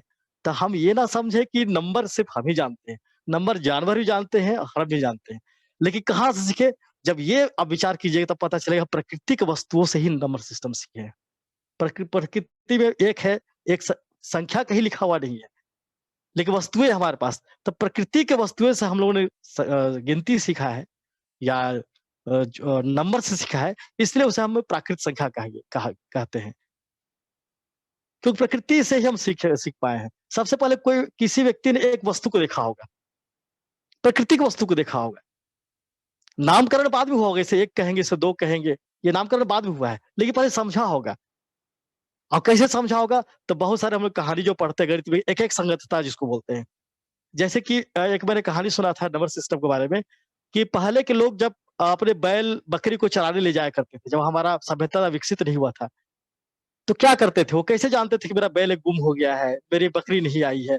क्योंकि पहले तो बैल-बकरियाँ बहुत सारा हुआ करती थी किसान के पास में।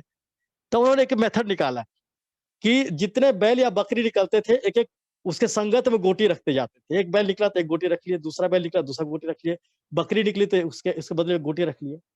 वो गिनती नहीं जानता था, लेकिन जानता था कि प्रकृति की जो वस्तु है, गिट्टी या जो कुछ भी हमारे पास है, जितनी गिट्टी मेरे थैले में है, मेरे मुट्ठी में है, उतने ही मेरे जानवर बाहर में। जब वो वापस आते थे तो उसे फिर से निकालते जाता था। एक के संगत में एक निकालते जाता था। एक बैल आया, एक निकाल दिया, एक बकरी एक निकाल दिया। अंत में यदि 5 बच गया, वो 5 नहीं जानता है, लेकिन जानता है कि जितनी गिट्टियाँ मेरे पास बची हुई है, उतने मेरे पशु बाहर ही अभी वापस नहीं आए हैं। फिर खोजने जाता है और 2 वापस आ जाता है तो 2 गिट्टी निकाल लेता है। फिर समझ आता है 3 अभी भी मुझे नहीं मिले हैं। ये तो मैं 1, 2, 3 कह रहा हूँ, लेकिन पहले के लोग 1, 2, 3 नहीं कहा करते थे। एक-एक संगतता से गिनती सीखे वो। तो चूँकि प्रकृति के चीज़ों से सीख रहे हैं वो। और सबसे पहले एक ही सीखे, शून्य नहीं सीखे। हम भले शून्य को पहला स्थान देते हैं, देखिए आपको जान के आश्चर्य होगा कि शून्य को हम लोगों ने पहले नहीं सीखा है। सबसे पहले हम लोगों ने 1 के बारे में संकल्पना की, एक चीज़ को देखा। वैसे-वैसे 2 चीज़ों को मिलाया गया तो 2 चीज़ों को हम लोगों ने जाना। तो इसलिए 1 से जो गिनती शुरू होता है उसको हम नेचुरल नंबर बोलते हैं या प्राकृतिक संख्या बोलते हैं। फिर धीरे-धीरे आई कि हम उन्हीं वस्तुओं को गिन सकते हैं जो हमें दिखाई नहीं देते। जैसे कि एक मैं सेंटेंस बोलूँगा कि मेरे कमरे में एक संजय दास है और एक बकरी है। तो आप बोलेंगे सर एक बकरी कहाँ दिखाई? मैं दिखा नहीं पाऊँगा एक बकरी। लेकिन मैं उसी सेंटेंस बोलूँगा कि मेरे कमरे में एक संजय दास है और शून्य बकरी है बोल दूँगा। तो सेंटेंस बिल्कुल सही हो जाता है कि एक संजय दास है और एक शून्य बकरी है। तो शून्य किस चीज़ को बताता है? अगर हमें गिनती गिनना हो जो नहीं है, 1, 2, 3, 4 किसको बताते हैं? जो है उसको बताते हैं, लेकिन जो नहीं है उसको गिनती में हम कैसे बताएँ? तो नहीं को है में बताने के लिए, शून्य बकरियाँ हैं मैं बोल रहा हूँ, शून्य बकरी है हमारे पास, जबकि बकरी मेरे पास नहीं है। तो नहीं को है में बताने के लिए जो संख्या हमारे बीच में लाया गया विद्वानों द्वारा, उसे शून्य हम लोगों ने नाम दिया। इसका वर्णन आप सामवेद या अथर्ववेद में है। शून्य का जो संकल्पना है, जैसा अक्सर कहा जाता है कि शून्य का खोज किसने किया? तो शून्य का खोज बोलते हैं आर्यभट्ट ने किया। शून्य का खोज आर्यभट्ट ने नहीं किया है। शून्य को कैसे लिखना है, इसका खोज आर्यभट्ट ने किया। तो इसे खोज नहीं कहेंगे बल्कि इसे आविष्कार कहेंगे। हम किसी चीज़ को बनाते हैं तो आविष्कार होता है।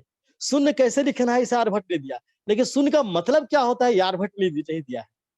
1, 2, 3, 4 अब यदि हिंदी में गिनती जानते हुए देवाशीष सर भी जानते हो या जो पुरानी टीचर्स हैं वो जानते होंगे कि 1 2 3 4 कैसे लिखा जाता है, पटवारी जो सीखते हैं जो कैलकुलेशन सीखते हैं उनको जो गिनती बताया जाता है वो देखिएगा हिंदी का 1 2 3 4 रहता है।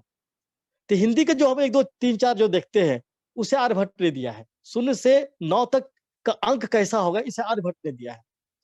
लेकिन उसकी संकल्पना क्या होगी ये पहले से व्यक्तियों के पास था।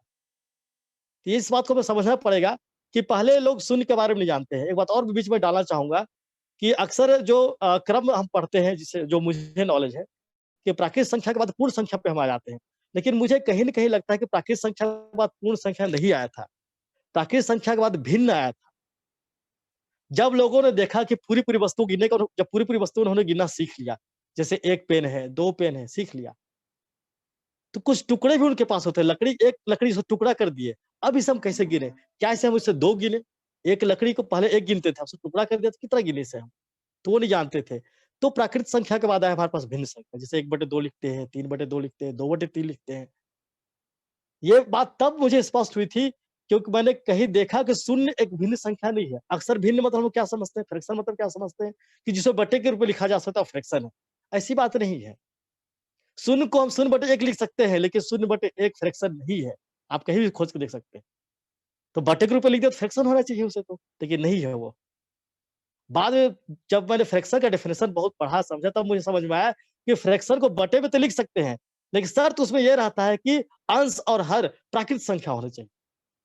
इसका मतलब क्या हुआ? प्राकृत संख्या के बाद भिन्न आया होगा और तब जाके कई टुकड़े तोड़ते गए तो एक समय ऐसा आया कि हमारे पास कुछ नहीं बचता था, तब उसे कैसे गिने हम? तब शायद मुझे लगता है शून्य का खोज हुआ होगा। तब उन्होंने नाम दिया कि इसे हम शून्य कहेंगे और अथर्ववेद में शायद कहा गया है कि शून्य को खम शब्द से संबोधित किया गया है। कक्षा 9वीं की बुक आप देख सकते हैं लिखा हुआ है। शून्य को खम शब्द से संबोधित किया गया है जिसका मतलब होता है आकाश। आकाश का मतलब क्या होता है कभी आप समझिए? आकाश का मतलब होता है आकाश दिखता है, दिखेगा, शून्य से मिला के देखिएगा, आकाश दिखता है लेकिन है नहीं। आकाश किस चीज़ को बताता है? जो नहीं है उसको भी है मुझे दिखा रहा है। आकाश सबको दिखाई देता है नीला है। आप कितना भी ऊपर चले जाइए कभी आप छू नहीं पाएँगे उसे। तो नहीं है, लेकिन वो हमें है में दिखाई देता है। शून्य का भी कैरेक्टर वैसे ही होता है, वो नहीं को है में बताता है। इसलिए शायद पहले के जो विद्वान थे या पहले के जो हमारे ऋषि-मुनि थे, उन्हें खम शब्द दिया कि जो नहीं को है में बता सके उसे हम शून्य कहेंगे। वो आकाश की तरह है। तो शून्य हमारे बीच में आया, तब उनको लगा कि हमारा संख्या पूर्ण हो गया। प्राकृत संख्या आया, फिर भिन्न आया, फिर शून्य का खोज है कि अब हम जो दिखता है उसे भी गिन सकते हैं, जो नहीं दिखता है उसे भी हम गिन सकते हैं। तो उनको लगा कि हमारी बातें पूर्ण हो गई, इसलिए शून्य का जैसे ही उस समुच्चय उन्होंने समावेश किया, एक नया नाम दे दिया जिसे हम पूर्ण संख्या कहेंगे। उसके बाद हमारी सभ्यता आगे बढ़ी। मैं एक-एक कहानी की तरफ बताने की कोशिश कर रहा हूँ जो मैंने देखा है, समझा है। सभ्यता आगे बढ़ी, लेन-देन का काम शुरू हो गया और जब लेन-देन का काम शुरू हो गया, तब विशेषकर व्यापारियों के लिए, व्यापारी कुछ पैसा लोगों को उधार दिया करते थे, ऋण दिया करते थे। तब उन्हें बहुत याद रखना पड़ता था कि जैसे श्याम उनसे ₹100 उधार लिया, तो लगातार पैसा नहीं देता था, कभी ₹2 देता था, कभी ₹4 देता था, फिर बीच में कभी ज़रूरत पड़ता था तो ₹10 वापस उधार फिर से ले लेता था। तो व्यापारियों के दिमाग में आया कि कैसे हम इतना याद रखें, मतलब कितना बार लिखे, कब लिया, कितना दिया, कितना बार लिखे। तो उन्होंने, मैं तो अभी कॉपी पेन नहीं पकड़ा हूँ लेकिन आप समझने की कोशिश कीजिएगा। तो उन्होंने चिन्ह बनाना शुरू किया। धन, धन और ऋण 2 चिन्ह कैसे बना मैं थोड़ा-सा बताना चाहूँगा। जैसे उन्होंने ₹3 दिया तो वो ऋण लगा देते थे, एक चिन्ह बना देते थे। उससे ये समझ जाते थे कि इस चिन्ह का मतलब है ये हमारा ऋणी है, इतना रुपए का ऋणी है। और जब वही पैसा वापस आ जाता था तो धन कर देते थे। जब वही पैसा वापस आ जाता था तो धन लिखता था कि ₹2 वापस किया तो 2 लिख के धन चिन्ह, मेरा धन बढ़ा है इसलिए धन चिन्ह लगा देते थे वो। तो उन्हें बहुत लंबा-चौड़ा लिखने की ज़रूरत नहीं पड़ता था। वो देखते थे कि मेरे पास वापस इतना रुपया मेरे पास वापस आया है, इतना रुपया अभी भी तुम्हारे पास है। तो जब ये व्यापार का युग हुआ, लेन-देन का युग आया, तब शायद मुझे लगता है धन और ऋण चिन्ह का प्रादुर्भाव हुआ होगा। क्योंकि संख्याएँ वही रहती है। ऋण में 2 में भी ऋण लगता है और 2 में धन लगता है। तो किस लिए आया होगा ये संख्या? कहीं न कहीं जो भी चीज़ हमारे बीच में आज है, आवश्यकता पड़ने पे ही हमारे बीच में आया हो। आवश्यकता आविष्कार की जब नहीं होती है। तो व्यापारियों के कारण मुझे लगता है कि ये चिन्ह का धन, देखिए धन में 2 चिन्ह होता है, मतलब हमारा बढ़ा, 2 चिन्ह ज़्यादा होता है। ऋण में देखिए 1 चिन्ह होता है। तो इन्होंने 1 चिन्ह क्यों डाला होगा कि मेरा पैसा घट गया इसलिए 1 चिन्ह को हम हटा देते हैं। ऐसा मेरा एक सोच है। तो व्यापारियों ने 1 चिन्ह को हटा दिया। हाँ, 1 चिन्ह है मेरे पास, ये ऋण का चिन्ह है, इसलिए मतलब ये ऋणी है मेरा, इतना रुपया ₹2 ऋण अभी भी इसके मेरे पास है। तो ना इसलिए देखेंगे आप, जितने धन संख्या होते हैं उतने ही ऋण संख्या होते हैं। यदि धन संख्या अनंत है तो ऋण संख्या भी अनंत है, क्योंकि संकेत तो वही है, 3 का संकेत है, 3 वही संकेत है। लेकिन उसमें धन चिन्ह लगा देते हैं तो आप ये समझिए वो पैसा मेरे पास है, और ऋण चिन्ह लगा तो वो पैसा हमने किसी को दिया है। तो वो अपने सहूलियत के हिसाब से चिन्हों का खोज किए थे। वो देख के जान जाते थे कि हाँ, अभी भी तुम्हारे पास इतना रुपया नहीं। पहले लंबा-लंबा लिखना पड़ता था कि अभी इसे ₹2 मैंने उधारी दिया, ₹3 वापस मैंने पाया। ये मैं सिर्फ आपके लिए बता रहा हूँ, ये बच्चों को आप कैसे बताएँगे, आप प्राइमरी स्कूल टीचर हैं या आप यूकेजी के टीचर, आप बहुत अच्छे से साइकोलॉजी समझते हैं, लेकिन मैं एक कहानी की तरह बता रहा हूँ ताकि आपके दिमाग में सेट हो जाए। तो नंबर में क्रम आगे कैसे बढ़ाओ? सबसे पहले शून्य ही क्यों नहीं आया? 1 से स्टार्ट क्यों हुआ? तो आपको समझ में आया कि आदमी जो होगा सबसे पहले एक वस्तु देखा होगा, शून्य वस्तु नहीं देखा होगा सबसे पहले। सबसे पहले कोई एक चीज़ ही देखा होगा, इसलिए 1 से गिनती शुरू हुआ। फिर तोड़ना सीखा होगा, तोड़ने की गिनती सीखा होगा, इससे भिन्न आया होगा। फिर देखा कि भाई जो दिखता है उसको गिन लेता, जो नहीं दिखता उसे कैसे गिने? या किसी पेड़ पे 4 पक्षी बैठे हुए, 2 उड़ गए, कितने बचे? तो 2 बचे। फिर 1 उड़ गया, तो कितने बचे? 1 बचे, क्योंकि दिखाई दे रहा है। लेकिन सारे उड़ गए तो कितने बचे? उसको हम कैसे बताएँ? उसको कैसे डिनोट करें? तब जाके शून्य का खोज हुआ। जो नहीं बचा है, उसको हमें है में बताना है। जो नहीं दिख रहा है, उसे है में बताना है। उसे हम कैसे बताएँगे? शून्य से बताएँगे। शून्य का आविष्कार आर्यभट्ट ने किया है। खोज बहुत पहले हो चुका था, हमारे पूर्वज लोग कर चुके थे। आप लोग कहीं कहानी पढ़ते होंगे या देखे होंगे इतिहास में कि गुफाओं में कई लकीरें खींचे हुए दिखे हैं, और बताते हैं इतिहासकार कि ये लकीरें जब गिनती व्यक्ति सीख रहा था तब खींचा गया है। तो क्या करते थे, जैसे वो 4-5 आम लाए, उनका आम चोरी हो जाता था, एक परिवार कई लोग रहते चोरी हो जाते थे, तो लकीर खींच देते थे। एक आम के लिए एक लकीर, दूसरे आम के लिए दूसरा लकीर, तीसरा आम के लिए तीसरा लकीर खींच देते थे। कोई भी आम उठाएगा तो उसको पता चल जाता था इस लकीर के संगत में मेरे पास आम नहीं है, इसके कॉरेस्पॉन्डिंग मेरे पास आम नहीं है। इसका मतलब मेरा एक आम चोरी हो गया। 1-2 नहीं जानता था, लेकिन जानता था इस लकीर के लिए मेरे पास आम नहीं है, किसी ने ले लिया। ऐसे-ऐसे धीरे-धीरे आवश्यकता के अनुसार लोगों ने गिनती सीखी। तो पूर्णांक संख्या कैसे आया? जब हमारा व्यापार लेन-देन शुरू हुआ। और सबसे बड़ी बात, जिसे हम लोग नेचुरल नंबर करते हैं, आज जो हम अंक लिखते हैं, उसका क्या नाम है? नेचुरल नंबर तो हम 1 से जो गिनती है तो उसे कहते हैं, लेकिन जो आज हम अंक प्रयोग कर रहे हैं, जो संकेत प्रयोग कर रहे हैं, उसका क्या नाम है? उसका नाम है हिंदू अरेबिक संख्या। आपको बड़ा अजीब लग रहा होगा, कभी आप गूगल जाके सर्च कीजिए कि आज का अंक जो हम लोग लिखते हैं, उसे क्या नाम दिया है? हिंदू अरेबिक संख्या। और जब जनगणना होता है तब कौन-सा अंक का प्रयोग किया जाता है? जब जनगणना होता है तो अरेबिक संख्या का प्रयोग किया जाता है। जो जनगणना किए होंगे वो जानते होंगे इस बात को। हिंदू अरेबिक संख्या का प्रयोग नहीं किया जाता है। अरेबिक संख्या का भी लगभग रूप वैसे ही जैसे हम लोग 1, 2, 3, 4 लिखते हैं, लेकिन थोड़ा-सा अलग है वो। कभी आप गूगल टाइप कीजिए अरेबिक संख्या लिखिएगा, और कभी गूगल टाइप करके हिंदू अरेबिक संख्या लिखिएगा, तो आपको समझ आएगा दोनों में अंतर क्या है। और क्यों ऐसा हिंदू अरेबिक संख्या नाम पड़ा है इस अंकों का? इसलिए पड़ा ये नाम क्योंकि पूरे दुनिया को जो गिनती सिखाया है, वो भारतवर्ष ने सिखाया है। आइंस्टीन जो अपने दिमाग का 10% यूज़ किए थे, उन्होंने कहा है कि मैं उस भारतवासी का बहुत शुक्रगुज़ार हूँ, जिन्होंने पूरी दुनिया को गिनती सिखाया।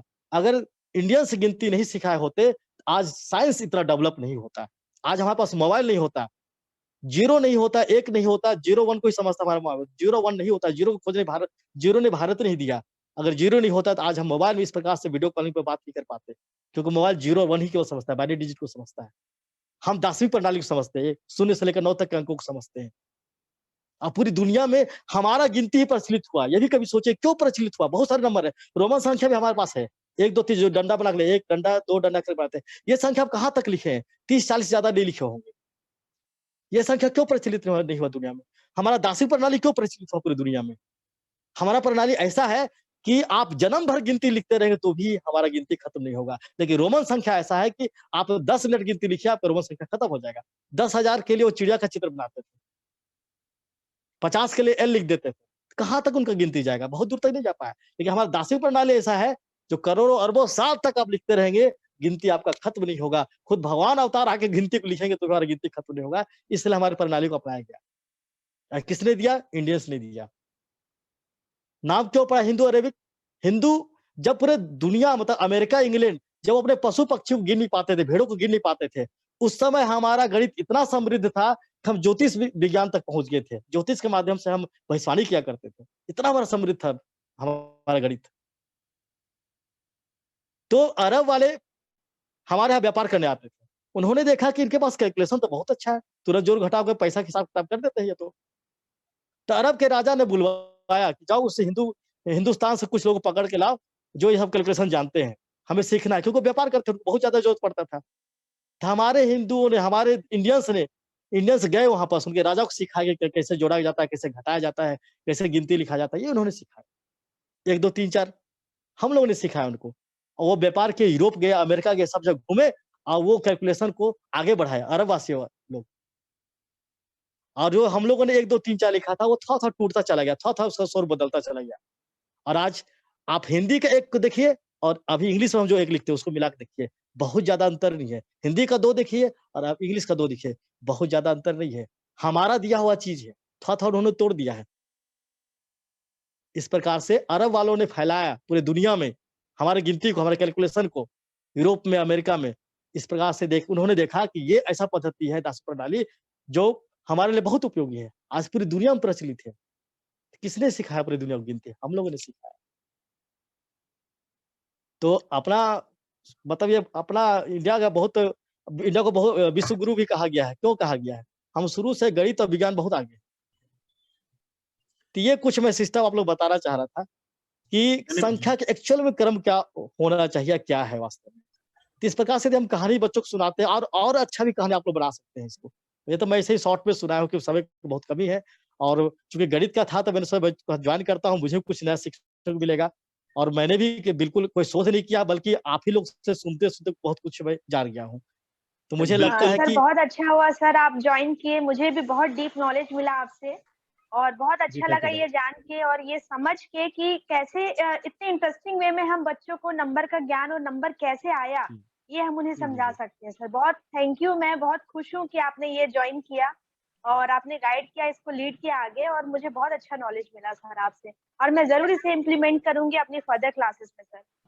यस जी, सर। जी, बहुत-बहुत धन्यवाद। बिल्कुल, मैं यहाँ समझता पे हूँ शायद।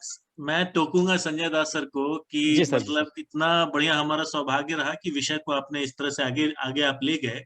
और प्राकृत संख्या तो कैसे प्रकृति में लोगों ने चीजों को देखा और वहां से प्राकृत का संबंध बनता है, कैसे जब कुछ नहीं रहा तो उसको कैसे परिलक्षित किया जाए, उसको कैसे परिभाषित किया जाए, उसकी सोच आती है तो पूर्ण संख्या चली आती है।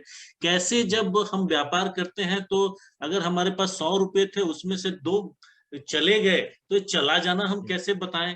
तो उसके लिए जी, जी, ऋण जी। का विषय आता है, तो ऋणात्मक संख्याएं आ जाती हैं, नेगेटिव संख्याएं आ जाती हैं, तो पूर्णांक की परिकल्पना चली आती है। तो ये हमारे ज्ञान दूतों को बहुत अच्छे से समझने में मदद करेगा। और मेरा तो विशेष निवेदन है कि सभी लोग एक बार नंबर सिस्टम पे ईमानदारी से 2-4 दिन समय दें। प्रत्येक व्यक्ति चाहे वो कितना भी आगे बढ़ जाता है, वो नंबर सिस्टम को अगर आपको बच्चों को बताना है तो खुद ईमानदारी से पढ़ने की आवश्यकता होती है, ताकि आप ईमानदारी से, आपने विश्वास मानिए कि अगर 100 में से 10 बच्चों को 5वीं कक्षा में अगर नंबर सिस्टम ठीक से किसी टीचर ने सिखा दिया तो वो 5 बच्चे ऑलमोस्ट इंजीनियर बनेंगे ही बनेंगे, अगर आपने कर दिया तो। और वहीं पे आप बच्चों को अगर आप नहीं सिखा पाए तो बच्चा बेचारा छटपटा के रह जाएगा और मैथ में उसकी गाड़ी कभी ढंग से आगे नहीं बढ़ पाएगी और माँ बाप से डांट सुनता रहेगा, इसको तो मैथ आता ही नहीं है। लेकिन दोष वहां पे कहीं ना कहीं हम जैसे शिक्षकों का है ना, जो हम ईमानदारी से न्याय नहीं कर पाते हैं। तो मुझे आज का सत्र बहुत ही इंटरेस्टिंग लगा है और श्रुति मैम से हम इस पे आगे चाहेंगे कि वो एक क्विज भी हमको इस पे निर्माण कर दें, मल्टीपल चॉइस क्वेश्चंस के साथ क्विज, प्राइम नंबर्स के बारे में, भाज्य संख्या, अभाज्य संख्या, सम संख्या, विषम संख्या, इस पे अगर कुछ क्वेश्चन आराम से, कोई जल्दी नहीं होगी, तो वो क्विज हम अपने साथियों के साथ एक मतलब सेशन में भी, ओपन सेशन में भी अगली बार कर सकते हैं कि उन्होंने अपनी कितनी समझ बनाई संख्याओं के बारे में। हम ओपन सेशन में आप एक प्रश्न पूछेंगे, 4 ऑप्शन दे देंगी, ताकि उससे और प्रेरणा मिलेगी और हम उसको और मजबूत कर सकेंगे समझ को। तो ये मेरा एक जी निवेदन सर। श्रुति मैम से रहेगा, और आसान सवाल रखिएगा, कठिन मत रखिएगा। जी तो सर। और बाकी मैं बहुत बहुत सबका धन्यवाद दूंगा, और विनोद सर से एक बार निवेदन करूंगा कि वो ज्ञानशाला टीम की ओर से श्रुति मैडम और संजय सर दोनों का धन्यवाद ज्ञापन करें। विनोद सर। सर धन्यवाद सर, बहुत ही इंटरेस्टिंग और काफी पार्टिसिपेटरी रहा। श्रुति मैडम का काफी अट्रैक्शन रहा और सारे लोगों ने काफी मतलब समझ के साथ इसमें सहभागिता निभाया। श्रुति मैडम का ISDG फाउंडेशन में समय देने के लिए बहुत बहुत हृदय से धन्यवाद। और आभार। साथ ही साथ संजय दास जी इतने छुपे रुस्तम थे, आज हमें पता चला। हम आशा करते हैं कि सदा सॉरी मैं नाम मिस्टेक कर गया क्या सर? नहीं ठीक है सर, संजय दास नहीं सर, नाम तो आपने सही सर बोला, लेकिन सर मैं थोड़ा सा संजय दास सर का बताना चाहूंगी। सर उनको बहुत नॉलेज है, बहुत डीप नॉलेज है मैथ्स में। मेरा उनसे इंटरेक्शन हुआ है और सर ने हमें ट्रेनिंग भी दी थी जो इंटरनेशनल एजुकेशन पे। और सर को मतलब मैथ्स का गूगल कहा जाता है। मैंने सुना है, ऐसे वर्ड उनके लिए सुने कि उन्हें मैथ्स का गूगल कहा जाता है। मतलब उन्हें मैथ्स के बारे में हर नॉलेज है। जैसा अब मुझे पहली बार उनसे ये डीप नॉलेज लेने को मिला कि संख्या के ऊपर मैंने समझा। मैं चाहूंगी और भी टॉपिक्स में उनसे इतना डीप नॉलेज लेंगे कि कैसे इंटरेस्टिंग वे में बच्चों से एज ए स्टोरी और उसके यूज के साथ उसकी अहमियत के साथ हम बच्चों को बता पाए। और ये चीज मैं थोड़ा सा बताना चाहती थी, इसलिए मैंने आपको इंटरप्ट किया था विनोद सिंह सर। जी यस जी सर। जी धन्यवाद मैडम। अच्छा हुआ हमारे अधूरा ज्ञान को आपने पूर्ण कर दिया। और इसके साथ ही साथ बहुत बहुत धन्यवाद के साथ हम संजय दास जी से आशा करेंगे कि थोड़ा सा समय हमारे टीम के लिए भी निकालें, और इससे कि आपके जो गुण हैं उनका लाभ हमारे सारे साथियों को थोड़ा बहुत प्रसाद के रूप में मिल सके, जिससे कि ज्ञानशाला की परिकल्पना जो अपन कर रहे हैं वो साकार हो सके। इसी के साथ आप सभी का, देवाशीष सर का जो काफी इस पे मेहनत और मतलब पूरी क्या कहा जाए, पूरा एनर्जी इस पर समर्पित किए हुए हैं। तो मैं बस इस टीम से केवल यही आशा करता हूं कि देवाशीष सर एक मतलब जो बीड़ा उठाए हैं और जो चल रहे हैं उसमें आप सभी गुणीजनों का साथ और सहयोग की अपेक्षा है, क्योंकि ये समाज सेवा के क्षेत्र में इतना कठिन बीड़ा बहुत ही कोई कम लोग उठाते हैं, कोई नहीं उठाते ऐसा कहना मेरे लिए शायद उचित नहीं होगा। तो बहुत कम में से देवाशीष सर हैं जो ऐसा समाज के लिए और निम्न मतलब हाशिए पे रहने वाले बच्चों के लिए ये सोच रखते हैं। तो मैं सभी अपने ज्ञान दूत साथियों से भी आशा करता हूं कि जो भी आप सीख रहे हैं उसको आप लोगों तक, बच्चों तक डिलीवर करें, जिससे कि ISDG फाउंडेशन का उद्देश्य पूरा हो सके, देवाशीष सर का सपना साकार हो सके। और इन्हीं शुभकामनाओं के साथ आप सभी को बहुत बहुत धन्यवाद। धन्यवाद सर।